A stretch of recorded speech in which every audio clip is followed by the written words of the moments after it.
லூக்கா எழுதின சுவிசேஷம் 15ஆம் அதிகாரத்தில் 21வது வசனம். குமாரன் தகப்பனை நோக்கி, தகப்பனே, பரத்துக்கு விரோதமாகவும் உமக்கு முன்பாகவும் பாவம் செய்தேன். இனிமேல் உம்முடைய குமாரன் என்று சொல்லப்படுவதற்கு நான் பாத்திரன் அல்ல என்று சொன்னான். இந்த 15ஆம் அதிகாரம் லூக்கா எழுதின சுவிசேஷத்தை நீங்க ஓவராலா பார்த்தீங்கன்னு சொன்னா இந்த 1 முதல் 32 வசனங்கள் இருக்கிறது. இந்த 32 வசனத்துல 3 காரியங்களை இயேசு பேசுவார். கவனித்துக் கொண்டே வாங்க. 3 காரியங்களை இயேசு பேசுவார். முதலாவதாக, ஒரு மனுஷன் கையில 100 ஆடுகள் இருந்தது அப்படின்னு சொல்லி பேசுவார். 2வது, ஒரு ஸ்திரீயானவள் 10 வெள்ளி காசுகளை உடையவளாய் இருந்தாள் அப்படின்னு பேசுவார். 3வதாக 11வது வசனத்துல இருந்து ஒரு மனுஷனுக்கு 2 குமாரர் இருந்தார்கள் அப்படின்னு சொல்வார். இந்த 3 உவமையையும் ஒன்றாக இயேசு பேசுவார். இந்த ஒன்றாக பேசுவதற்கான காரணம் என்ன அப்படின்னு பார்த்தா, இதை நீங்க தனித்தனியாகவும் தியானிக்கலாம். காணாமல் போன ஆடு, காணாமல் போனதான வீட்டுக்குள் காணாமல் போன காசு, அப்புறம் ஒரு மனுஷனுக்கு 2 குமாரர் இருந்தார்கள் அப்படின்னு சொல்லி இதை நீங்க தியானிக்கும் பொழுது எப்படி தியானிக்கலாம் அப்படின்னு சொன்னீங்கன்னா, இந்த காணாமல் போன ஆடு என்பது வெளியே காணாமல் போயிடுச்சு. அடுத்து காணாமல் போன காசு என்பது வீட்டுக்குள்ள காணாமல் போச்சு. அதே மாதிரி தான் ஒரு மனுஷனுக்கு 2 குமாரர்கள் இருந்தார்கள். ஒருவன் வெளியே காணாமல் போனவன், இன்னொருவன் உள்ளே காணாமல் போனவன். 2 குமாரர், ஒன்று வெளியே காணாமல் போன ஆடு, இன்னொன்று உள்ளே காணாமல் போன காசு. இந்த 2ஐயும் இணைச்சு தான் இந்த 3வது உவமை வரும். 3 உவமையும் நீங்கள் இணைத்து படிக்கணும். அப்பதான் உங்களுக்கு இந்த உவமை புரியும். ஏன் ஆடை சொன்னாரு, ஏன் இந்த இடத்துல வந்துட்டு காசை சொன்னாரு? காசு 10 வெள்ளி காசு என்பது எதை குறிக்கிறது? அங்கே 10 காசுகளை உடையவளாக இருந்தாள் அப்படின்னா என்ன அர்த்தம்னா, யூதருடைய பாரம்பரியப்படி ஒரு பெண் கையில் என்ன செய்வாங்க, திருமணமாக போற பெண் கையில 10 பிரமாணங்களையும், அந்த நியாய பிரமாணம் 10 இருக்கு இல்லையா, 10 கட்டளைகள், அது ஒவ்வொரு காசலையும் பதிச்சு அந்த 10 காசை ஒரு மாலையாக்கி அவ கையில கொடுத்துருவாங்க. கொடுத்துட்டு கல்யாணத்தப்ப அந்த மாலையை கொண்டு வரணும். அதனால தான் இயேசு சொல்லுவார், அது எவ்வளவு அவளுக்கு சந்தோஷத்தை உண்டாக்கினது அப்படின்னு அந்த வசனம் சொல்லும். அந்த 8வது வசனத்துல, கொடுத்து வீட்டை பெருக்கி அதை கண்டுபிடிக்கிற வரைக்கும் ஜாக்கிரதையாய் தேடாமல் இருப்பாளோ, கண்டுபிடித்த பின்பு தன் சிநேகிதிகளையும் அயல் வீட்டார்களையும் கூட வரவழைத்து காணாமல் போன வெள்ளிக்காசை கண்டுபிடித்தேன் அப்படின்பார் இல்லையா. ஏன் அப்படின்னு கேட்டா, அந்த வெள்ளிக்காசு அந்த கல்யாணத்தப்ப கொண்டு வந்து கொடுக்கணும். இப்ப நம்ம ஊர்ல ஒரு பாஷையில சொன்னோம்னா, பொதுவா ரிங் மாத்துவாங்க இல்லையா, இந்த கோஷ்ட சபைகள்ல வந்து பைபிள் மாத்துவாங்க. கல்யாணத்துக்கு ரிங்கு வாங்கி வச்சுட்டு கரெக்டா கல்யாணத்துக்கு ரிங்கு மாற்ற நேரத்துல ரிங்கை காணாம போச்சுன்னா என்ன ஆகும்? அந்த நேரத்துல ஒரு பரபரப்பாயிடும்ல. அந்த மாதிரி யூதர்களுக்கு 10 வெள்ளி காசு இருக்கும். அந்த ஒவ்வொரு காசுலையும் பதிச்சிருப்பாங்களாம் 10 கட்டளைகளை. அதை அந்த கல்யாண நேரத்தில் கொண்டு வரணும். அதுல ஒரு காசு இல்லாவிட்டால் மணவாளன் கொடுப்பாரா, மணவாட்டிக்கு கொடுத்து வச்சிருப்பாங்களாம். அது இல்லாவிட்டால் அந்த பெண்ணுக்கு என்ன கிடைக்காது? திருமணமே நடக்காது. அதுக்கப்புறம் அந்த பெண்ணை யாரும் திருமணமே பண்ண மாட்டாங்க. ஏன்னா அதை வச்சுக்க முடியல, பொறுப்பு இல்லை அப்படின்னு சொல்லி. அந்த மாதிரி அது வீட்டுக்குள்ளேயே காணாமல் போன காசு, ஒன்று வெளியே காணாமல் போன ஆடு. இது 2ஐயும் கம்பைன் பண்ணி தான் 3வது ஓமையாக ஆண்டவர் சொல்றாரு, ஒரு மனுஷனுக்கு 2 குமாரர் இருந்தார்கள் அப்படின்னு. நாம இன்னைக்கு அந்த 3ஐயும் சேர்த்து பார்க்க போறதில்ல. இந்த 3வது ஓமையில் இருக்கிற ஒரு சில காரியங்களை தான் நாம் இன்று பார்க்க போகிறோம்.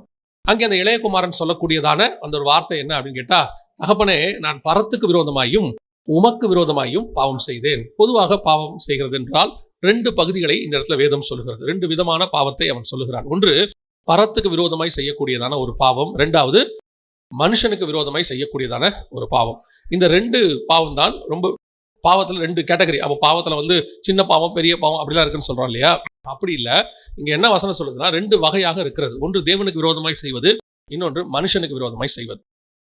இந்த இளையகுமாரனை குறித்து நம்ம எல்லாருக்கும் தெரியும். இவன் வந்து தன் ஆஸ்திகளை வாங்கி கொண்டு போய் அந்த எல்லாவற்றையும் அவன் அழித்து போட்டான் என்று சொல்லி நாம் பார்க்கிறோம். இப்போ இந்த இளையகுமாரனுக்கு 2 வகையான பாவம் செய்தோம் என்பது நல்லா தெரியுது. நான் ஒன்று தேவனுக்கு விரோதமாக செஞ்சுட்டேன், நியாயப்பிரமாணத்துக்கு விரோதமா நான் என்ன பண்ணிட்டேன், செஞ்சுட்டேன் அப்படின்னு தெரியுது. இன்னொன்னு, என் தகப்பனுக்கு விரோதமாகி நான் என்ன பண்ணிட்டேன், பாவம் செஞ்சுட்டேன். இதுல நமக்கு என்ன பிரச்சனை இருக்குது அப்படின்னு கேட்டீங்கன்னா, பல நேரங்களில நாம் தேவனுக்கு விரோதமாய் செய்த பாவத்தை ஓரளவுக்கு ஆண்டவர்கிட்ட போய் நம்ம மன்னிப்பு கேட்கறவங்களா தான் இருக்கிறோம். பல நேரங்களில் என்ன செய்யறோம், ஆண்டவர்கிட்ட போய் மன்னிப்பு கேட்போம். ஆனால் மனுஷனுக்கு விரோதமாய் பாவம் செய்ததை பெரும்பாலும் நாம் பெருசாக எடுத்துக்கொள்கிறதில்லை. மனுஷனுக்கு விரோதமாகவும் பாவம் செஞ்சுட்டு ஆண்டவர்கிட்டே போய் நம்ம மன்னிப்பு கேட்டுருவோம் இல்லையா. மனுஷனுக்கு விரோதமாக செஞ்சிருவோம், மன்னிப்பு யார்கிட்ட கேட்டுருவோம், ஆண்டவர்கிட்ட கேட்டு அதுக்கப்புறம் நாம சமாதானம் ஆயிடுவோம், நாம 2 பேருக்கிட்டையும் மன்னிப்பு கேட்டுட்டோம் அப்படின்னு. ஆனா இங்க வசனம் தெளிவா சொல்லுது, 2க்கும் என்ன இருக்கிறது, மன்னிப்பு தனித்தனியாக இருக்கிறது. மனுஷனுக்குரியதை தேவனுக்குரியது அப்படின்னு இருக்கு. முதலாவது பரத்துக்குரியதான பாவம் அப்படின்னு சொல்லும் பொழுது, பாவம் எல்லாத்துலயுமே நம்ம பரத்துக்கு விரோதமா தான் செய்யறோம். இப்ப நம்ம சரீரத்துக்கு விரோதமா செஞ்சோம்னா அது பரத்துக்கு விரோதமா செய்யறது. ஏன்னா சரீரம் தேவனுடைய ஆலயமாக இருக்கிறது. இப்போ இந்த பூமிக்கு விரோதமா செய்யறோம், அது உலகத்தார் நிறைய செய்யறாங்க. அது அவங்க பாவம்னு நினைச்சு செய்யறதில்ல. மனசாட்சியில் சூடுண்டவர்கள்னு வச்சுக்கோங்களேன். என்னை கேட்டா, என்னை பொறுத்த வரைக்கும் ஒரு மரத்தை வெட்டுவது கூட பாவம் தான். ஏன்னு சொன்னா, அந்த மரம் வந்து ஆண்டவர் வச்சது, காரணம், ரீசன் எல்லாம் இருக்கு. இவங்க ஏதோ ஒரு காரணத்துக்கு அந்த மரத்தை என்ன பண்ணிடுறாங்க, வெட்டி அதுக்கப்புறம் அந்த மரத்துக்கு பதிலாக இன்னொரு மரத்தை வைக்கிறவங்க இருக்கிறாங்க, வைக்காம போறவங்களும் இருக்கிறாங்க. இது மாதிரி அறியாமல் இருக்கிற நிறைய காரியங்கள் இருக்கு. ஆனால் தேவனுக்கு விரோதமாக, வசனத்துக்கு விரோதமாக பல நேரங்களிலே நாம் செய்கிறோம் துணிகரமாக. இதை பொதுவாக செய்யறது யாருன்னு கேட்டீங்கன்னா ஆவிக்குரியவர்கள். குறிப்பா ஆவிக்குரியவங்க ஏன் சொல்றேன் அப்படின்னா, நமக்கு வசனம் நல்லா தெரியும், நல்ல வசனம் தெரியும், நல்ல வேதத்தை இருக்கும், நல்ல ஒரு ஆவிக்குரிய சபையில மெம்பராக இருக்கிறோம். ஆனால் நாம் பரத்துக்கு விரோதமாய் செய்கிற பாவத்தை குறித்து கவலைப்படுகிறது இல்லை. நம்மளை பொறுத்த வரைக்கும் பரத்துக்கு விரோதமா செய்யற பாவம்னா என்ன? விபச்சாரம், அதுக்கப்புறம் நம்மளை அறியாமே செய்கிறதான கண்களின் இச்சை, ஜீவனத்தின் பெருமை, மாம்சத்தின் இச்சை, இது எல்லாமே பரத்துக்கு விரோதமா நம்ம செய்யற பாவம் அப்படின்னு நம்ம நினைக்கிறோம். உண்மையிலேயே பரத்துக்கு விரோதமான பாவம் என்பது இதோடு கூட முடிந்து விடுகிறது இல்லை. இப்போ நான் ஒரு உதாரணத்துக்கு சொல்றேன். நீங்க ரட்சிக்கப்படும் பொழுது இந்த பாவங்கள் எல்லாம் விட்டுட்டு தான் என்ன வரோம்? ஆண்டவருக்குள்ள வரோம், ரத்தத்தால கழுவப்பட்டு வரோம். வரும்போதே நம்ம எல்லாமே நான் இனிமேல் சிகரெட் குடிக்க மாட்டோம் அல்லது வேற சில பாவங்கள் எல்லாத்தையும் விட்டோம், ஆண்டவர் என் பாவத்தை மன்னிச்சிட்டாரு அப்படிங்கிற ஒரு நிச்சயம் நமக்கு இருக்கு. அதன் அடிப்படையில் தான் நம்ம கம்யூனியன் எடுக்கிறோம். ஆனால் உண்மையிலேயே பரத்துக்கு விரோதமாய் செய்கிற பாவம் என்றால் எதன் அடிப்படையில் வருகிறது? முதல்ல ஆவிக்குரியவர்களுக்கு ஒரு விஷயத்தை நன்றாக புரிந்து கொள்ள வேண்டும். இப்போ பரிசுத்தம் நாம சொல்றோம் இல்லையா, பரிசுத்தத்துக்கு ஆவியானவர் இருக்கிறார், பரிசுத்த ஆவியானவர் இருக்கிறார். இதுக்கு எதிர்ப்பு யாரு? அகைன்ஸ்டா இருக்கிறது என்ன? பிசாசு எப்பவுமே தேவனுக்கு ஈக்குவல் கிடையாது. உங்களுக்கு அது நன்றாகவே ஒரு விஷயம் தெரியணும். பிசாசு ஒரு நாளும் தேவனுக்கு ஈக்குவலா கிடையவே கிடையாது. நாம தான் அவனுக்கு ப்ரொமோஷன் கொடுத்து ஆண்டவருக்கு ஈக்குவலா கொண்டு வந்து வச்சிருக்கிறோம். நம்மளை கேட்டால் சொல்லுவோம், ஆண்டவருக்கு எதிர்ப்பு யாரு? பிசாசு. கிடையவே கிடையாது. எந்த இடத்துலயாவது பிசாசு ஆண்டவரோட சண்டை போட்டானா? எந்த இடத்துலயாவது பிசாசு ஆண்டவரை ஏதாவது செய்யறானா? கிடையாது. ஆனா ஒவ்வொரு இடத்துலையும் ஆண்டவர்கிட்ட போய் ரெக்வெஸ்ட் பண்ணுவான். ஆண்டவர் போய் என்ன செய்யறான்? ரெக்வெஸ்ட் பண்ணுவான். நீங்க போய் பாருங்க, பழைய ஏற்பாட்டுல யோபின் புஸ்தகத்துல இருக்கு. பிசாசு நிற்கும் போது எங்க நின்னானா, தேவ புத்திரர் மத்தியில் நின்றான் அப்படின்னு இருக்கு. அதோட அர்த்தம் என்ன அப்படின்னு கேட்டா, அவன் தேவனுக்கு எதிராக உட்காரக்கூடியவன் அல்ல. அவன் ஒரு தேவதூதன். அதுவும் இப்போ தள்ளப்பட்ட தேவதூதன், சபிக்கப்பட்ட தேவதூதன், தலை நசுக்கப்பட்டதான தேவதூதனாக இருந்து இப்ப பிசாசா மாறிட்டான். அதனால பிசாசு ஒரு நாள் யாருக்கு ஈக்குவல் ஆகாது. பொதுவா தூதர்கள் யாருன்னா பணிவிடை ஆவிகள் இருக்கு. இவனும் யாருன்னா தேவனுக்கு பணிவிடை செய்யும்படி செய்யப்பட்டவன் தான். அப்படி இருக்கும் பொழுது இவன் ஒரு நாள் என்ன நினைக்கிறான்னா, தேவனுக்கு ஈக்குவலா மாறணும்னு நினைக்கிறான். அந்த நினைப்பு வந்த உடனே அவன் கீழே தள்ளப்பட்டான். இன்னும் கீழே போயிட்டான். அந்த தேவனுக்கு அடுத்த லெவல்ல இருந்த ஸ்டெப்பை விட்டு இப்ப அவன் என்ன ஆயிட்டான்? கீழே போயிட்டான். ஆனா நீங்களும் நானும் பூமியில பாவத்துக்குரியவர்களா இருந்தோம். இயேசுவின் ரத்தத்தால கழுவப்பட்டதுனால நாம் பிள்ளைகளும் குமாரரும் குமாரத்திகளாய் மாற்றப்பட்டோம். எத்தனை பேர் ஏற்றுக்கொண்டோமோ அத்தனை பேர் தேவனுடைய பிள்ளைகள் ஆயிட்டோம். இப்ப நாம பிள்ளைகளானது மட்டும் இல்ல, அவரோடு கூட சிங்காசனத்தில் உட்காருகிறவர்களா இருக்கிறோம். அப்படி இருக்கும்போது எப்படி பிசாசு தேவனுக்கு ஈக்குவலா மாறும்? பிசாசு ஒரு நாள் தேவனுக்கு ஈக்குவலா மாறவே மாறாது. சோ உங்களுக்கு அந்த தாட் இருக்கணும். உங்களுக்கு அந்த ஒரு தாட் இருக்குது. ஆண்டவர் சொல்றாரு, இப்பிரபஞ்சத்தின் அதிபதி என்னிடத்தில் வருகிறான்னு. அப்பனா பிசாசு பிரபஞ்சத்தின் அதிபதியா? அது இயேசு சிலுவைக்கு போறதுக்கு முன்னாடி வரைக்கும் இந்த பூமிக்குரிய அதிபதி பிசாசு தான். ஏன்னா ஆதாம் எல்லாவற்றையும் அவனிடத்தில் விற்று போட்டான். ஆனா இப்போ பூமிக்கு அதிபதி பிசாசு கிடையாது, பிரபஞ்சத்தின் அதிபதி பிசாசு கிடையாது. யாருன்னு கேட்டீங்கன்னா இப்ப அதிபதி யாருன்னா, வெளிப்படுத்தின விசேஷம் 1ஆம் அதிகாரம் 5வது வசனத்தை வாசிங்க. உண்மையுள்ள சாட்சியும் மரித்தோரிலிருந்து முதற் பிறந்தவரும் பூமியின் ராஜாக்களுக்கு அதிபதியுமாகிய இயேசு கிறிஸ்துவினாலும் உங்களுக்கு கிருபையும் சமாதானமும் உண்டாவதாக. அப்ப பூமியின் ராஜாக்களுக்கு அதிபதி யாரு? இயேசுதான் அதிபதி. இப்ப அவன் தலை நசுக்கப்பட்டுருச்சு. அவன் முன்னாள் ராஜா. இப்ப பதவியில இல்ல, பவர் இல்ல, இப்ப போயிடுச்சு. நம்முடைய தேவன் தான் பூமிக்கு ராஜாவாக இருக்கிறார், ராஜாக்களுக்கெல்லாம் ராஜாவாக இருக்கிறார். அல்லேலூயா. இப்ப நம்ம ஆவிக்குரிய வாழ்க்கைக்கு, பரிசுத்த ஆவிக்கு எதிராக இருப்பது என்ன? மாம்ச இச்சை. வாசிங்க, ரோமர்கள் நிருபம் 8ஆம் அதிகாரம் 1-2 வசனங்களை வாசிங்க. ஆனபடியால் கிறிஸ்து இயேசுவுக்குட்பட்டவர்களாயிருந்து மாம்சத்தின்படி நடவாமல் ஆவியின்படியே நடக்கிறவர்களுக்கு ஆக்கினை தீர்ப்பில்லை. நல்லா கவனிச்சுக்கொள்ளுங்க. மாம்சத்தின்படி நடவாமல் ஆவியின்படி நடக்கிறவர்களுக்கு ஆக்கினை தீர்ப்பில்லை. இப்ப நம்ம என்ன நினைக்கிறோம்? மாம்சம் என்றால் என்ன? உடனே நம்ம அடுத்த வார்த்தை போயிடுவோம். பாவம் வேறு, மாம்சம் வேறு. பாவம் வேறு, மாம்சம் வேறு. நம்மளை பொறுத்த வரைக்கும் பாவத்துக்கு ஒரு கேட்டகரி வச்சிருக்கிறோம். நம்ம என்ன செய்யறோம்? பாவத்துக்கு ஒரு கேட்டகரி வச்சிருக்கிறோம். இதெல்லாம் பாவம், இன்னென்ன காரியங்கள்லாம் பாவம். அதாவது சரீர பிரகாரமாக செய்யறது பாவம், சிந்தனையில செய்யறது பாவம், இதெல்லாம் ஒரு பாவம் இருக்கு அப்படின்னு. ஆனா பைபிள் சொல்லுது, பாவம் என்றது ஆவிக்கு எதிரானது அல்ல. இப்பதான் கண்டுபிடிக்கிறார் பவுல் 7ஆம் அதிகாரம் முழுக்க. அப்புறமா நீங்க வாசிச்சு பாத்துருங்க. அவர் ஒண்ணு சொல்றாரு, எனக்குள் வேறொன்று கிரியை செய்கிறது, எனக்குள்ள இருந்து இன்னொன்னு கிரியை செய்யுது. என்னன்னு கேட்டா, பாவம் அல்ல, மாம்சம். எங்க பாவத்துக்கு மாம்சத்துக்கு என்ன வித்தியாசம்? பாவம் என்பது மாம்சத்தினுடைய கிரியை, மாம்சத்தினுடைய ரிசல்ட். மாம்சம் என்ன செய்தோ அதன் அடிப்படையில் பாவம் வெளிப்படுகிறது. இந்த மாம்சம் கண்ட்ரோலா இருந்தா பாவமே வராது. புரியுதா உங்களுக்கு? இப்போ இந்த மாம்சம் என்பது ஃபர்ஸ்ட் பாயிண்ட். மாம்சம் என்பது பாவத்துக்கான சோர்ஸ். இந்த மாம்சம் சிந்திச்சாதான் நீங்க அதன் அடிப்படையில் பாவம் செய்ய போறீங்க. இந்த மாம்சம் தூண்டுனாதான் நீங்க பாவம் செய்ய போறீங்க. இந்த மாம்சம் தூண்டாவிட்டால் என்ன வராது? பாவம் என்பதே வராது. அப்ப சோர்ஸையே அடிக்கணும். அதனாலதான் அவர் சொல்றாரு, பவுல் சொல்றாரு, என்னை நான் சிலுவையில் அறைந்திருக்கிறேன். ஏன்னா நான் எதை செய்யக்கூடாதுன்னு நினைக்கிறேனோ அதையே செய்கிறேன். அதனால நான் என்ன பண்றேன், சிலுவையில் அரைஞ்சிடுறேன். அப்ப நான் சில நேரத்தில் நம்ம என்ன நினைக்கிறோம்னா, இந்த பாவத்தை செய்யக்கூடாது, இந்த பாவத்தை செய்யக்கூடாது. சிலர்லாம் கோவப்படக்கூடாதுன்னு நினைக்கிறாங்க. ஒரு உதாரணத்துக்கு நான் சொல்றேன், கோவப்படக்கூடாது, அது கோவ பாவம்னு தெரிஞ்சிருச்சு. என்னை பொறுத்த வரைக்கும் இந்த ஏங்கிற கேள்வி வந்துட்டாலே நான் பாவத்தை நியாயப்படுத்த விரும்புகிறேன் அர்த்தம். அதை என்ன செய்ய விரும்புகிறேன், நியாயப்படுத்த விரும்புகிறேன். அதனால நான் அந்த ஏன் என்ற கேள்விக்கே போக வேண்டாம். ஆனா ஒன்றை நாம் யோசிக்கல. பவுல் சொல்றாரு, எனக்குள்ள இருந்து இன்னொன்று கிரியை செய்கிறது. என்ன கிரியை செய்கிறது? எனக்குள்ள இருக்கிற மாம்சம். இந்த மாம்சம் தான் என் பாவத்தை தூண்டுகிறது. அப்ப நான் மாம்சத்தை ஜெயிச்சுட்டேன்னா பாவம் செய்ய போறது இல்லை. பாவம்ன்றது வரவே வராது. நம்ம ஊர்ல சொல்லுவாங்கல்ல, எரியறதை எடுத்துட்டா கொதிக்கிறது அடங்கி போயிட போகுது, அவ்வளவுதான். அதே கான்செப்ட் தான் இதுல. ரெண்டாவது இருக்கு இன்னொன்னு, மாம்சம் என்றால் என்ன? அடுத்த கேள்வி. நம்மளை பொறுத்த வரைக்கும் மாம்சத்தின் கிரியை பாவம், அவ்வளவுதான் நம்ம நினைச்சுக்கிறோம் இல்லையா? பாவத்தின் சம்பளம் மரணம். ஆனா உண்மையிலேயே மாம்சத்தின் கிரியைனா என்னன்னா, பவுல் முன்னாடி என்ன எழுதுறாரு 7ஆம் அதிகாரத்துல, நான் விரும்பாததையே செய்கிறேன், அது பாவம். ரெண்டாவது இருக்கு, தேவனுக்கு பிரியமில்லாதது ஒண்ணு இருக்கு, ஆனா நான் செய்யறது பாவமா இருக்காது, நமக்கு அது பாவமாவே தெரியாது. நான் சொல்றது புரியுதா? இப்ப நான் பாவம் செய்யல, ஆனா தேவ சித்தத்தையும் செய்யல. இப்போ தாவீது ஆண்டவரை பார்த்து தேவாலயம் கட்டணும்னு கேட்டாரு. ஆண்டவரே, நான் மச்சி பாய்ந்த வீட்டில் இருக்கிறேன், நீங்க கூடாரத்தில் இருக்கீங்க, என் தேவனுக்கு ஒரு கூடாரம் வீடு கட்டணும்னு.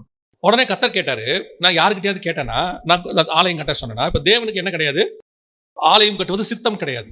ஆனால் கேட்டது யாரு? தாவீது. அனுமதி கிடைக்குது, இப்ப அவன் கட்டுறான். ஆனால் இது பாவம்னு சொல்ல முடியாது, ஆனா தேவ சித்தம் கிடையாது. இது என்ன சித்தம்? மாம்ச சித்தம். இப்ப பவுல் சொல்றாரு, அந்த மாம்சம் உனக்கு கிரியை செய்தில்ல, எனக்குள்ள இருந்து, நான் என்னை பொறுத்த வரைக்கும் இது பாவமா இருக்காது, ஆனா காட்ஸ் வில் இல்ல. காட்ஸ் வில் இல்லாம செய்யற ஒரு சித்தம் இருக்குல்ல, அதுவுமே மாம்சத்தின் கிரியை தான். அதையும் நீங்க ஜெயிக்கணும். அதுவும் பரத்துக்கு விரோதமானது தான். பரலோகம் அதை விரும்பல. பரலோகம் உங்களை கொண்டு அப்படி செய்ய விரும்பல. நான் எப்பவும் சொல்வேன், ஒரு திருமண காரியம் வரும்பொழுது, ஒரு மனைவியை தேர்ந்தெடுக்கும் பொழுது எப்படி தேர்ந்தெடுக்கணும் அப்படின்னு கேட்டா, ஒரு கணவனை தேர்ந்தெடுக்கும் போது எப்படி தேர்ந்தெடுக்கணும்? வசனம் அழகா இருக்கும். ஆதாமின் விழாவில் ஒன்றை எடுத்து அப்படின்னு இருக்கும். அந்த வசனத்தை வாசிச்சு பார்த்தீங்கன்னா, ஆதாமின் விழாவை எடுத்துன்னு இருக்காது, ஆதாமின் விழாவில் ஒன்றை எடுத்து. அதோட அர்த்தம் என்ன அப்படின்னு கேட்டீங்கன்னா, நிறைய விழா இருக்கும், ஒண்ணுதான் ஏவாளாக மாறும். அதே மாதிரி எல்லா ஆவிக்குரிய பையனும் தேவசித்தம் இல்லை, எல்லா ஆவிக்குரிய பொண்ணும் தேவசித்தம் இல்லை. நம்மளை பொறுத்த வரைக்கும் என்ன கேட்கிறோம்? பையன் ரட்சிக்கப்பட்டிருக்கானா, ஞானஸ்நானம் எடுத்திருக்கானா, அபிஷேகம் பெற்றிருக்கானா, ஊழியத்துக்கு, okay right, God's will, praise the Lord. இப்போ இதுதான் காட்ஸ் வில்னு யார் சொன்னா? நான் சொல்றது புரியுதா? ரட்சிக்கப்பட்டான் ஆவிக்குரிய பையன், சர்ச்சுக்கு போறான், ரட்சிக்கப்பட்ட பொண்ணு, நல்ல பொண்ணு, எல்லாம் ஓகே தான். பட் இந்த பொண்ணுக்கு இந்த பையன் தான் காட்ஸ் வில்னு யார் சொன்னது? நான் சொல்றது உங்களுக்கு புரியுதா? லாபானுக்கு 2 பெண் பிள்ளைகள் இருந்தார்கள், ஒன்னு ராகேல், இன்னொன்னு லேயாள். ஆனால் யாக்கோபுக்கு கொடுக்கப்பட வேண்டியது லேயாள் தான், ராகேல் அல்ல. இப்போ காட்ஸ் வில் என்பது லேயாள், யாக்கோபின் விருப்பம் என்பது ராகேல். வேற வழியில 2ம் கிடைச்சிச்சு. அதனுடைய விளைவு என்னவா மாறுச்சுன்னு உங்களுக்கு தெரியும் நினைக்கிறேன். ராகேல் வழியிலேயே செத்து போனார்கள். அதே மாதிரிதான் எல்லாமே காட்ஸ் வில் கிடையாது. என் மாம்சம் கிரியை செய்யும், அது பாவமா இருக்காது நம்மளை பொறுத்த வரைக்கும். அது வேலையா கூட இருக்கும். வெளிநாட்டில் வேலை கிடைக்குது, பிரைஸ் தி லார்ட், அல்லேலூயா கூப்பிடுறாங்க, ஆனா அது காட்ஸ் வில்லா? அதையே விட தேவன் இங்க வைத்து நம்மை ஆசீர்வதிக்க வல்லமை உள்ளவராகவும் இருப்பார். இப்ப நாம ஜபத்தோட தான் அங்க போவோம். இப்ப காட்ஸ் வில் கிடையாது, ஆனா என் மாம்சம் எனக்குள் கிரியை செய்யுது, எனக்குள்ள ஒரு ஆசை இருக்கு. இதுதான் பரத்துக்கு விரோதமாய் செய்யறது. உங்களுக்கும் எனக்கும் பரலோகம் ஒரு மேப் போட்டு அமைச்சிருச்சு. அதான் வசனம் சொல்லுது, என்னுடைய காலங்கள் அவருடைய கரத்துக்குள் வரையப்பட்டு இருக்கிறது. எல்லாமே மேப் போட்டாச்சு. பிறக்கும் போதே உங்களை பத்தின மேப்பை போட்டாரு. அந்த மேப்பை ஃபாலோ பண்ண வேண்டியதான் உங்களுடைய வேலை, என்னுடைய வேலை. ஒரே டெஸ்டினேஷன். ஒரு மேப் வேற, இன்னொரு மேப் வேற, டெஸ்டினேஷன் ஒண்ணுதான், போற சேர்ற இடம் ஒண்ணுதான். ஆனால் போகும்போது ஒண்ணு பயம் இல்லாமல் அப்படியே ஹைவேஸ்ல அழகா வந்திருக்க முடியும், இன்னொன்னு வந்துட்டோம் கொஞ்சம் கஷ்டப்பட்டு யோசிச்சு இடிக்குமா இடிக்காதா இப்படி சேர்றது. இந்த மாம்சத்தின் சிந்தை இருக்குல்ல, கிரியை, இது 100% எரிக்க வேண்டும் அல்லது சிலுவையில் அறைய வேண்டும் என்று வேதம் விரும்புகிறது. உங்க லைஃப்ல ஒவ்வொரு இடத்திலும் இந்த மாம்சம் கிரியை செய்யும். செய்யலாமான்னு. இதுக்கு பிரச்சனை என்னன்னு கேட்டீங்கன்னா, நம்ம கிட்ட இருக்கிற ப்ராப்ளம் என்னன்னு கேட்டீங்கன்னா, நாம எப்படிப்பட்ட ஆட்கள் அப்படின்னா, நிறைய படிச்சு ஏற்கனவே நிறைய மைண்ட்ல எல்லாம் இருக்குது, எக்ஸ்பீரியன்ஸ் இருக்கு, எல்லாம் இருக்குது. இது எல்லாம் சேர்ந்து என்ன பண்ணும் அப்படின்னு கேட்டீங்கன்னு சொன்னா, நம்மளை இந்த இடத்தில் செய்ய விடாதபடிக்கு தடுக்கும். அந்த தேவ சித்தத்தை செய்ய விடாம நம்ம மாம்சம் ஐடியா கொடுக்கும், இப்படி பண்ணு இப்படி பண்ணு. நம்ம கிட்ட இருக்கிறதுல மிக முக்கியமா நம்ம செய்ய வேண்டிய வேலை, அந்த ஆவியின் பிரமாணத்துக்குள்ள போகணும். மாம்ச சித்தத்தை செய்யாம இருக்கணும்னா நம்ம செய்ய வேண்டியது முதல்ல மாம்சம் சொல்றதை செய்யாம இருக்கிறது. இதுதான் பைபிள் சொல்லும், நீங்கள் சும்மா இருங்கள், நான் யுத்தம் பண்ணுகிறேன். மோசே வாக்கில் வல்லவன், எகிப்தின் கலைகளிலே சிறந்தவன். கர்த்தர் சொன்னாரு, நான் மலையில காண்பித்த மாதிரி இப்படி நீ கட்டுவதற்கு எச்சரிக்கையாயிரு. ஓகே, நான் கட்டுறேன். என்ன பண்ணணும்? அதெல்லாம் பெசலையல் செய்வான். ஞானாந்தர இருதயம் உள்ளதான ஸ்திரீகள் செய்வாங்க. நீ உட்காந்து பாரு. மோசேக்கு கை துருத்துருன்னு இருக்கும். டே என்னடா இப்படி பண்றீங்க, ராமசேசுக்கு எவ்வளவு பெரிய ஊர் கட்டின, இதை கொஞ்சம் அப்படி அவன் சொல்லுவான், பெசலேயல் இருங்க ஆண்டவர் எனக்கு ஒன்று உணர்த்தி இருக்கிறார். இவர் அவனுக்கு லீடர். டே நான் சொல்லபடி செய்ய முடியாது. ஏன் நீங்க சொல்றபடி செய்ய முடியாது. மலையில உங்களுக்கு காண்பித்த மாதிரி கரெக்டா இருக்க மட்டும் பாருங்க. இல்ல அதுக்கு கரெக்டா தான் இருக்குது, அவ்வளவுதான் விட்டுருங்க. பல நேரத்துல நம்ம மாம்சத்தை எது தூண்டுகிறது? என் எக்ஸ்பீரியன்ஸ், என்னுடைய அனுபவம், இது ஏற்கனவே எனக்கு இருக்கக்கூடியது எல்லாமே இருந்துச்சு, நான் இல்லைன்னே சொல்லல. ஆனால் இது ஆவியின் பிரமாணத்துக்கு எதிராக தான் பல நேரங்களிலே செயல்படும். பல விஷயங்கள் என்ன செய்யும்? செயல்படும். சில நேரங்கள்ல சில சிச்சுவேஷன்ஸ் வரும்போது நம்மளை அறியாமலேயே நமக்குள்ள இருக்கிற பழைய சுபாவங்கள் எட்டி பார்க்கும். நான் ஹெவன்லி கவர்மெண்ட்டுக்கு வேலை செய்யறவன், நான் இந்த வேர்ல்ட்லி கவர்மெண்டோடைய லாவையும் ஃபாலோ பண்ணணும், ஹெவன்லி கவர்மெண்ட் லாவையும் நான் ஃபாலோ பண்ணணும். எனக்குள்ள இருந்து அந்த மாம்சம் கிரியை செய்தில்ல, அதுதான் பரத்துக்கு விரோதமானது.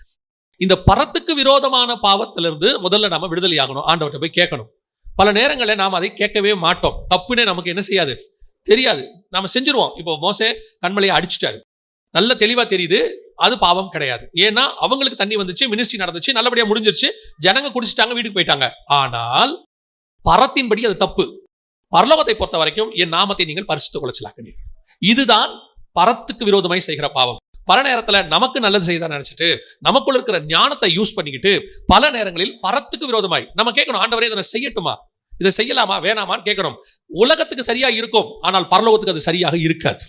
உலக பிரகாரமாக அது தப்பாவே இருக்காது, ஆனால் பல நேரங்களிலே அது நம்மை பொறுத்த வரைக்கும் சரியாக இருக்கும், உலகத்தை பொறுத்த வரைக்கும் சரியாக இருக்கும், பரத்தை பொறுத்த வரைக்கும் அது தப்பாக இருக்கும். இந்த தான் போய் முதல்ல ஆண்டவர்கிட்ட கேட்கணும், நான் செய்யறது சரியா. நாம இதுல கான்சன்ட்ரேட் பண்ணவே மாட்டோம். ஏன்னா நம்மளை பொறுத்த வரைக்கும் மாம்சத்தின் கிரியை என்பது பாவம் தானே ஒழிய தேவ சித்தம் இல்லாம செய்யறது பாவமாவே நமக்கு தெரியாது.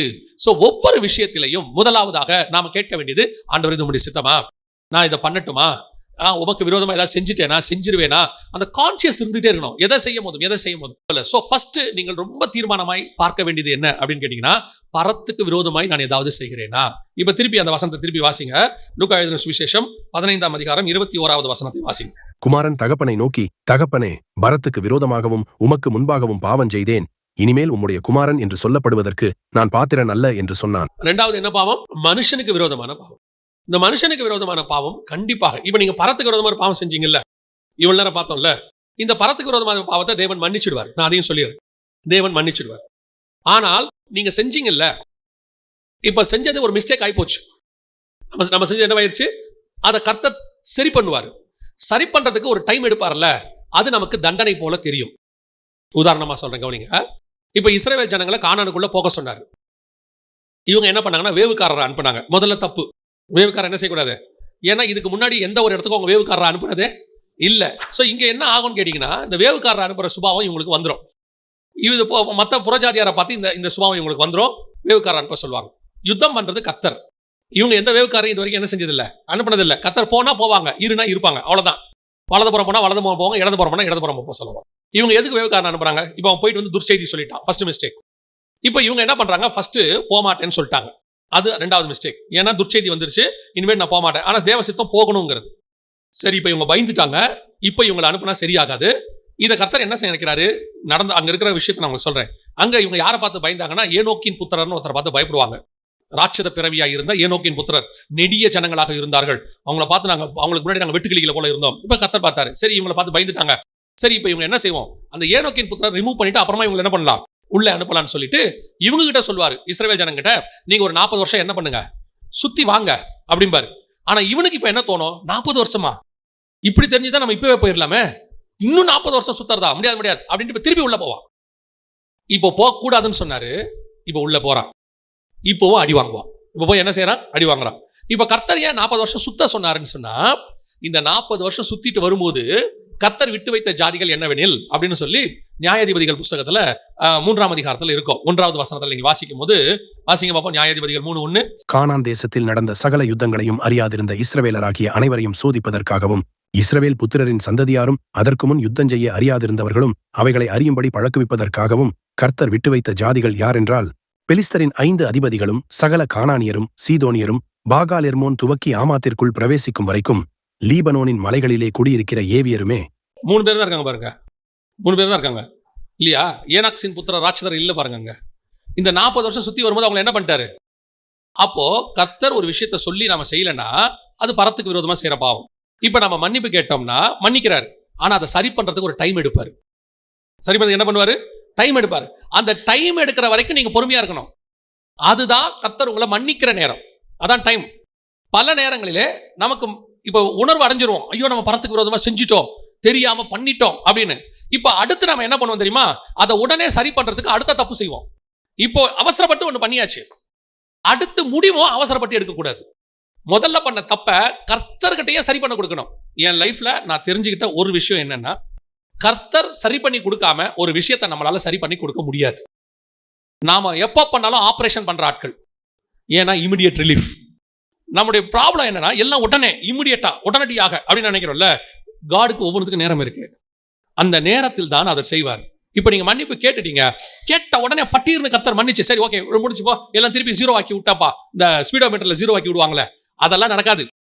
பரத்துக்கு விரோதமாய் பாவம் செஞ்சுட்டா கர்த்தர் மன்னிக்கிறார், 100% மன்னிக்கிறார். மன்னிக்காத தேவனே கிடையாது. அவர் எல்லா பாவங்களையும் மன்னிக்க வல்லமை உள்ளவர். பட் அதை சரி பண்றதுக்கு கர்த்தர் ஒரு நேரம் எடுப்பார். அந்த நேரம் தான் உங்களை மன்னிக்கிற நேரம் நீங்க வச்சுக்கணும். அதுக்கு நீங்க வெயிட் பண்ணி தான் ஆகணும். உங்க அர்ஜென்ட்டுக்கு ஆகவே ஆகாது. அர்ஜென்ட்டுக்கு செஞ்சீங்கன்னா அது அடுத்த தப்பை கொண்டு வரும். இஸ்ரவேல் ஜனங்க உடனே உள்ள போக போனாங்க, அடி வாங்கினாங்கல்ல, அடுத்த தப்பு அது கொண்டு வரும். அது கர்த்தர் ஒரு டைம் எடுப்பார். எடுக்கிற வரைக்கும் பொறுமையாயிருங்க. இதுதான் பரத்துக்கு விரோதமாய் செய்கிற பாவம், அதை மன்னிக்கிறதான மெத்தட் பைபிள்ல. ரெண்டாவது அந்த வசனம் வாசிச்சோம் இல்லையா, லூக்கா 15:21 உமக்கு விரோதமாகவும் பரத்துக்கு விரோதமாகவும். ரெண்டாவது மனுஷனுக்கு விரோதமாய் செய்கிற பாவம். இந்த மனுஷனுக்கு விரோதமாய் செய்கிற பாவத்திலையும் நான் இப்போ வாசிச்சதுல ரெண்டு விதமா இருக்கு பைபிள்ல. பல நேரங்கள்ல நாம செய்யற பாவங்களுக்கு நாமளே பல நேரத்துல பரிகாரம் செய்ய வேண்டி இருக்கும். லூக்கா எழுதின சுவிசேஷம் 19ஆம் அதிகாரம் 8வது வசனத்தை வாசிங்க. சகேயு நின்று கர்த்தரை நோக்கி, ஆண்டவரே, என் ஆஸ்திகளில் பாதியை ஏழைகளுக்கு கொடுக்கிறேன். நான் ஒருவனிடத்தில் எதையாகிலும் அநியாயமாய் வாங்கினதுண்டானால் நாளத்தனையாக திரும்பச் செலுத்துகிறேன் என்றான். இந்த 2 பாவம் சொன்னால இளையகுமாரன், பரத்துக்கு விரோதமாகவும் உமக்கு விரோதமாகவும். அந்த 2ஐயுமே சகையு கரெக்ட் பண்ணுவாரு. சகையு கிட்ட இருந்த ஏன் ஆண்டவர் அடுத்த வார்த்தை வாசிங்க. இயேசு அவனை நோக்கி, இன்றைக்கு இந்த வீட்டுக்கு ரட்சிப்பு வந்தது. எப்படிங்க இந்த ஒரு வசனத்துல அவன் ரட்சிப்பை வாங்கிட்டான்? சிலர் பைபிள்ல ரட்சிப்பை வாங்குற விதம் சூப்பரா இருக்கும். இந்த சிலுவையில கல்லன் வாங்குறான்ல, இன்று என்னோடு கூட பரதேசியில் இருப்பாய். ஒரு 3 மணி நேரம், சம் அவர்ஸ், 6 மணி நேரமோ என்னமோ, சம் அவர்ஸ், அதுக்குள்ள அவன் பாரடைஸ்க்கு ரெடி ஆயிட்டான். வாழ்நாளெல்லாம் இருந்து ரெடியாக முடியாத விஷயத்த அவன் ஒரு 6 மணி நேரத்துக்குள்ள ரெடி ஆயிடுவான். இங்க சகையு ஒரே ஒரு வார்த்தை தான் சொல்லுவாரு, அடுத்த வார்த்தை இயேசு சொல்லுவாரு, இந்த வீட்டுக்கு இன்று. எப்படி வந்ததுன்னா, இப்ப இளையகுமாரன் சொன்னால, உமக்கு விரோதமாகவும் பரத்துக்கு விரோதமாகவும் பாவம் செய்தேன். இந்த உமக்கு விரோதமா பரத்துக்கு விரோதமா இருக்க பாவம் இல்லையா, பரத்துக்கு விரோதமா, அதுக்கான பரிகாரம் தான் ஃபர்ஸ்ட் பண்ணது யாரு? சகையு. அவர் சொன்னாரு, என் ஆஸ்திகளில் பாதியை விற்று. அவரோட அர்த்தம் என்னன்னா, இந்த வறியவருக்கு எதை செய்கிறீரோ அதை எனக்கே செய்தீர்கள். இவன் என்ன பண்ணிட்டானா, செஞ்ச பாவத்துக்கு பரிகாரமா ஏழைகளுக்கு செய்யறேன்ட்டான். உமக்கு விரோதமா செஞ்ச பாவத்துக்கு பரிகாரம் என்ன? ஏழைக்கு செய்யறது. ஏழைக்கு செஞ்சா உங்களுக்கு செஞ்சது பாவம் டாலி ஆயிடுச்சு, மன்னிக்கப்பட்டுருச்சு. அதனாலதான் ஆண்டவர் சொல்லுவாரு நியாயப்பிரமாணக்காரனை பார்த்து, விற்று தரித்திரருக்கு. ஏன் இந்த தரித்திரருக்கு கொடு? தரித்திரருக்கு கொடுக்கறதும் தேவனுக்கு கொடுக்கறதும் ஒண்ணு. பரத்துக்கு விரோதமாய் செய்கிற பாவத்தை மன்னிக்கிறதுக்கு நம்ம என்ன செய்யணும்? ஏழைகளுக்கு இறங்கணும். கவனிச்சுக்கொள்ளுங்க, இந்த முதல் பார்ட் சகையு செய்தனுடைய ஸ்பெஷாலிட்டி என்னன்னா, அந்த பரத்துக்கு விரோதமான பாவத்தை ரெக்டிஃபை பண்ணிட்டார் அந்த இடத்துல. அடுத்த வார்த்தை சொல்றாரு, நான் ஒருவனிடத்தில் எதையாகிலும் அநியாயமாய் வாங்கினதுண்டானால் நாளத்தனையாக திரும்பச் செலுத்துகிறேன் என்றான். இதுதான் நீங்கள் செய்த பாவத்திற்கு மனுஷனுக்கு விரோதமாய் செய்கிற பாவம். அப்ப எல்லாருக்கும் நாளத்தனே திருப்பி தரணுமானா அது வந்து ஒரு மாடல். இது ஒரு மாடல். இன்னும் கூட ஒரு வசனம் வாசிங்க, மனுஷனுக்கு திருப்பி தரணுங்கிறதுக்கான ஒரு மாடல். மத்தேயு எழுதின சுவிசேஷம் 5ஆம் அதிகாரம் 24-25 வாசிங்க. அங்கேதானே பலிபீடத்தின் முன் உன் காணிக்கையை வைத்துவிட்டு போய் முன்பு உன் சகோதரனோடே ஒப்புரவாகி பின்பு வந்து உன் காணிக்கையை செலுத்து. அப்படின்னா என்ன அர்த்தம்னா, முதல்ல போய் அவனுக்கு கொடுக்க வேண்டியதுல என்ன பண்ணிடணும்? நான் இப்பவும் சொல்றேன், நாம பரத்துக்கு விரோதமாக பரத்துக்கு முன்பாக உண்மை உள்ளவர்களாய் காணப்படணும். உங்க மனசாட்சிக்கு தெரியும் நல்லா, நீங்க பண்ணது தப்பு தான் தெரியும். வஞ்சித்து வாங்கியிருப்பீங்க, ஏமாத்தி வாங்கியிருப்பீங்க, வட்டிக்கு வாங்கியிருப்பீங்க. இப்ப சகையு பண்ணது வட்டிக்கு வாழ்ற வேலை தான். அவன் ஆயக்காரன் பைபிள் சொல்லுது, வட்டிக்கு விரோதமா தான். அதே மாதிரி இன்னொரு ஆயக்காரன் இருப்பான், அவனை பாவின்னு பைபிள் சொல்லும். காரணம் என்னன்னா, நீங்கள் அநியாயமாய் டாக்ஸ் வட்டிக்கு வாங்கிட்டீங்கன்னா அந்த வட்டி காசை திருப்பி தரணும். ரட்சிக்கப்பட்டா, திருப்பி சொல்றேன், அதை திருப்பி தராம அவங்க ரட்சிப்பு பூரணப்படாது. நாளத்தனையா திருப்பி தரணும்னு சொல்லுது. ஒருவேளை உங்கள்கிட்ட நாளத்தனையா திருப்பி தர இருந்தா கொடுங்க. ஏன்னா நீங்க கொடுக்கறது பணம், பெற்றுக்கொள்வது பரலோகம். அதுக்கு இதுக்கு ஈக்குவலே கிடையாது, அது எங்கேயோ இருக்குது. அதனாலதான் ஆண்டவர் சொல்வார், திருப்பி தந்துருங்க பாரு. அதனாலதான் சகையு திருப்பி சொல்றான், ஏழைகளுக்கு ஒரு பக்கம் கொடுத்துறேன், ஆனா அநியாயமா வாங்கி இருந்தா எவன் சொல்லிட்டோம், நான் நாளத்தனையா திருப்பி தரேன். இப்ப சாட்சி எப்படி ஆயிருச்சு? தேவனுக்கு முன்பாகவும் சகையு நின்று விட்டான், மனுஷனுக்கு முன்பாகவும் சாட்சி நின்றுச்சு. இதுதான் இளையகுமாரன் சொல்றான், நான் மனுஷனுக்கு விரோதமாக பாவம் செய்தேன், தேவனுக்கு விரோதமாய் செய்தேன். இப்ப நாம இந்த இடத்த கரெக்ட் பண்ண வேண்டிய இடத்துல இருக்கிறோம். இன்னைக்கு கிறிஸ்தவத்துல சாட்சி எங்க இருக்குதுன்றதா இங்கதான் இருக்கு. மிக முக்கியமா நாம குடிக்கலங்கிறது, சிகரெட் பிடிக்கலங்கிறதுல சாட்சி கிடையாது. ஏன்னா உலகத்தானே எத்தனை பேர் சிகரெட் குடிக்காம இருக்கான், ஒரே மனைவியோட இருக்கான், உண்மை உள்ளவன் இருக்கான், எல்லாம் இருக்கான். அது இங்க சாட்சி இல்லை. இங்க எது சாட்சி? ஒரு பொருளை வாங்கி, ஒரு காரியத்தை செய்து, ஒரு தப்பை செய்து அதை திருப்பி போய் ரெக்டிஃபை பண்ணணும், கொடுக்கணும். ஒரு பெரிய ஊழியக்காரரை பத்தின சாட்சி நான் படிச்சேன். அதெல்லாம் அப்படியே மனசுல பதிஞ்சிருச்சு. என்னன்னா, அவர் இது பாருங்க, இவர் செஞ்சது ஒரு கடையில் போய் திருடிட்டார் சின்ன வயசுல. இப்போ ஒரு ஊழியக்காரர் ஆயிட்டு பெரிய பாஸ்டராக இருக்கிறார். ஒரு நாள் ஊழியத்துக்கு மெசேஜ் கொடுக்க ரெடி ஆயிட்டு இருக்கும் போது, இந்த மாதிரி ஒரு செய்தி கொடுக்க ரெடி ஆகும் போது ஆண்டவர் உணர்த்தினாராம், நீ இந்த வயசுல இப்படி பண்ணியே, அந்த மனுஷனுடைய பொருள் உங்ககிட்ட இருக்குதே, அவன்கிட்ட எடுத்துட்டியே, திருப்பி கொடுத்தியா அப்படின்னு சொல்லி. இவருக்கு அது ரொம்ப இருதயத்தில் ஆவியானவர் குத்தி கடைசியில ஊழியத்தை முடிச்சுட்டு கிளம்பி ஊருக்கு போயிருக்காரு. அவங்க ஊர்ல நடந்த சம்பவம். அவர் சென்னை வந்துட்டாரு. நைட்டு கிளம்பி மறுநாள் காலையில் அந்த ஊருக்கு போய் அந்த கடைக்கு போயிருக்காரு. இது நடந்து 10 வருஷம் ஆகி போச்சாம். அந்த கடைக்கிட்ட போயிருக்கிறார். போய் அவர்கிட்ட இந்த மாதிரி ஒரு 4 மடங்கு அதுக்கு அந்த பொருளுக்கான இன்னைக்கு உள்ள விலையில 4 மடங்கு கொடுத்துருக்கிறார். அவரு வயசானவராக இருக்காராம். அவரு என்ன தம்பி எதுக்கு கொடுக்குறீங்க? அப்போ இவர் சொன்னாரா, இல்ல ஒரு 10 வருஷத்துக்கு முன்னாடி கடையில் நான் எடுத்துட்டேன், அது சோப்பு டப்பாவோ ஏதோ ஒன்று எடுத்துட்டேன், இப்போ அதுக்கான திருப்பி கொடுக்க நான் வந்திருக்கிறேன். அந்த மனுஷன் ஆச்சரியப்பட்டு என்ன இப்படி அப்படின்னு சொல்லி அப்போதான் இவருக்கு சமாதானம் வந்துச்சா. பல நேரங்களில நாம் மனுஷனுக்கு முன்பாக நம்முடைய சாட்சியை நிரூபிக்க வேண்டியவர்களா இருக்கிறோம். அது மனுஷனுக்காக மட்டுமல்ல, தேவனுக்கு முன்பாகவும். உங்களுக்கும் எனக்கும் ஒரு எதிராளி நின்று நம்மளை பார்த்துக்கிட்டே இருப்பான். யாரு? பிசாசு. அவன் இரவும் பகலும் சகோதரரை குற்றப்படுத்துகிறவன். அவனே நம்ம விஷயத்துல வாயடைச்சு நிக்கணும். இப்படி ஒரு சாட்சி நம்ம வாழ்க்கையில் இருக்கணும். அவன் நம்மளை பார்த்து ஆண்டவர்கிட்ட குற்றம் சொல்ல முடியாத அளவுக்கு இயேசு சொல்றாரு, உலகத்தின் அதிபதியானவன் என்னிடத்தில் வருகிறான், அவனுக்கு என்னிடத்தில் ஒன்றுமே இல்லை. குற்றப்படுத்த முடியாத அளவுக்கு, நமக்கு தெரிஞ்ச அளவுக்கு ஆகுது. ஆனா சிலருக்கு இந்த வீடு, ஆஸ்தி, நகை இதெல்லாம் வரும்பொழுது அதை திருப்பி கொடுக்குற எண்ணம் வரமாட்டேங்குது. கர்த்தருக்கு முன்பாக நம்முடைய சாட்சி, மனுஷனுக்கு முன்பாக நம்முடைய சாட்சி எப்படி இருக்கு, அதான் ரொம்ப முக்கியம். நீங்க யாரையாவது அந்த மாதிரி செஞ்சிருந்தீங்கன்னா அதை முதல்ல போய் ஒப்புரவாகுங்க. அதுதான் பரலோகத்திற்கும் மனுஷனுக்கு முன்பாக உங்களை நிறுத்தும். இல்லைன்னா கஷ்டம். பல நேரத்தில் நாம் அப்படி செய்ய முடியாது. மனுஷன்கிட்டையும் திருப்பி கொடுக்க முடிஞ்சதுக்கு மனுஷன்கிட்ட கொடுக்கணும். கொடுக்க முடியாத இடத்துல தரித்திரருக்கு கொண்டு போய் கொடுக்கணும். அதை வித்து கொடுக்கணும். நல்லா தெரிஞ்சுக்கொள்ளுங்க. பரத்துக்கு விரோதமாய் செய்கிற பாவத்தை சரி பண்றதுக்கு பார்த்துட்டோம். இது நமக்கு விரோதமாய், மனுஷனுக்கு விரோதமாய் செய்த பாவம். முதல்ல அந்த மனுஷன் இருப்பானா, அவங்ககிட்ட போய் ஒப்புரவாகுங்க. வசனம் சொல்லுது, நீ முதலில் போய் அவனோடு கூட ஒப்புரவாகு. இதுல என்ன ஒப்புரவாகுறது தெரியுமா? சில நேரத்தில் உங்களால் கொடுக்க முடியாது. நிஜமாவே உங்களை என்ன செய்ய முடியாது. சிச்சுவேஷன், நீங்க வாங்கின காசு அவனை ஏமாத்தி நீங்க வாங்கியிருப்பீங்க. நீங்க போட்ட இடத்துல உங்களை ஏமாத்தி இருப்பான், நஷ்டமாயிருக்கும். திருப்பி கொடுக்குற இடத்துல நீங்க இருக்க மாட்டீங்க. போய் முதல்ல அவங்ககிட்ட என்ன வாங்கணும்? ஒப்புரவாகணும். ஐயோ இப்படி நடந்துச்சு, நான் பண்ணது தப்பு, என்ன மன்னிச்சிடு, நான் வரல, ஆனா என்னைக்கு வந்தாலும் திருப்பி தருவேன் உனக்கு. சிலர்லாம் பாத்தீங்கன்னா 10 வருஷம் கழிச்சு கொண்டு திருப்பி கொடுத்துருக்காங்க. எனக்கு ஒருத்தர் தெரியும். அவரு கிட்டத்தட்ட அவருடைய 62வது வயசுலயோ 64வது வயசுலயோ 40 வயசுல வாங்கின கடன் திருப்பி கொடுத்தாரு. ஏன் தெரியுமா? அவர் கடன் வாங்கி குடும்பத்தை நடத்தினாரு. அவருடைய சிச்சுவேஷன் அன்னைக்கு ஆண்டவர் அறியல காலம். அதுக்கப்புறம் இவருக்கு அடைக்கிற நிலைமையே வரல. ரிட்டையர் ஆகும்போது அவருக்கு நல்ல ஒரு பணம் வந்துச்சு. அந்த பணத்தை அவர் சேர்த்து வைக்கணும்னு நினைக்கல. தன் மகன்கிட்ட சொன்னார், எனக்கு தெரியும் அந்த பையன் என் ஃப்ரெண்டு, பையன்கிட்ட சொன்னார், இந்த பணத்தை கொண்டு போய் அவங்க வீட்டில் கொடுத்துரு. சிலர்கிட்ட வீட்டு வாடகை கட்ட முடியாமல் இருந்துச்சு. அந்த வீட்டு வாடகையெல்லாம் போய் மொத்தமாக கொடுக்க சொன்னார். ஆண்டவர் நம்ம கொடுத்துருக்கிறாருப்பா, நம்ம கொடுக்கணும். இப்போ நான் பார்க்குறேன், அவர் பையனை கர்த்தர் ஆசீர்வதிச்சு அவன் இன்னைக்கு மில்லியனராக இருக்கிறான். நாம எப்போ ஒப்புரவாகிறோமோ கர்த்தர் அப்பொழுது மன்னிக்க வல்லமை உள்ளவர். சில நேரத்தில் இப்போ உங்களால் கொடுக்க முடியாமல் இருக்கும். உங்க இருதயத்தை கர்த்தர் பார்க்கறாரு. போய் அந்த ஆள்கிட்ட சொல்லுங்க, நான் வரும்போது கண்டிப்பா என்ன செய்யணும்? இப்போ நீங்க ஒப்புரவாகுங்க. பின்னால் தேவன் மன்னிக்க வல்லமை உள்ளவராக இருக்கிறார். அல்லேலூயா. இது 2வது மனுஷனுக்கு விரோதமாய் செய்கிற பாவத்துல நீங்க செய்ய வேண்டியது. இன்னொன்னு இருக்கு, மனுஷனுக்கு விரோதமா செஞ்சது. இதை விட கொஞ்சம் மேலானது. அதையும் நம்ம என்ன செஞ்சிருவோம், பார்த்துட்டு முடிச்சிருவோம்.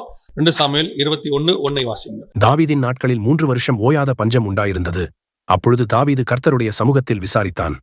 கர்த்தர் கிபியோனியரை கொன்று போட்ட சவுலுக்காகவும் இரத்த பிரியரான அவன் வீட்டாருக்காகவும் இது உண்டாயிற்று என்றார். கவனிங்க.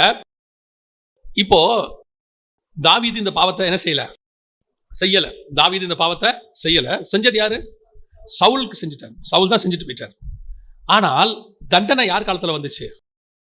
தாவீதின் காலத்துல வந்துச்சு.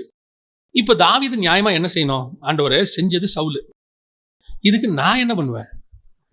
ஏன் காலத்துல பஞ்சம்? நான் ஒழுங்கா தானே கவர்மெண்ட் நடத்திக்கிட்டு இருக்கிறேன், நான் ஒழுங்கா தானே ஆட்சி பண்ணிக்கிட்டு இருக்கிறேன், ஏன் காலத்துல ஏன் இந்த பஞ்சம் வந்துச்சு அப்படின்னு ஒரு கொஸ்டின் அவன் கேட்கவே இல்லை.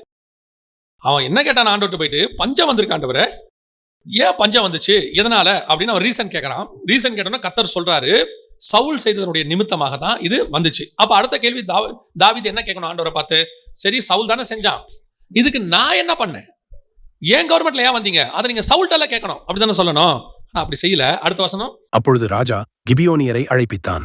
கிபியோனியரோ இஸ்ரவேல் புத்திரராயிராமல் எமோரியரில் மீதியாயிருந்தவர்கள். அவர்களுக்கு இஸ்ரவேல் புத்திரர் ஆணையிட்டிருந்தும் சவுல் இஸ்ரவேல் புத்திரருக்காகவும் யூதாவுக்காகவும் காண்பித்த வைராக்கியத்தினால் அவர்களை வெட்ட வகை தேடினான்.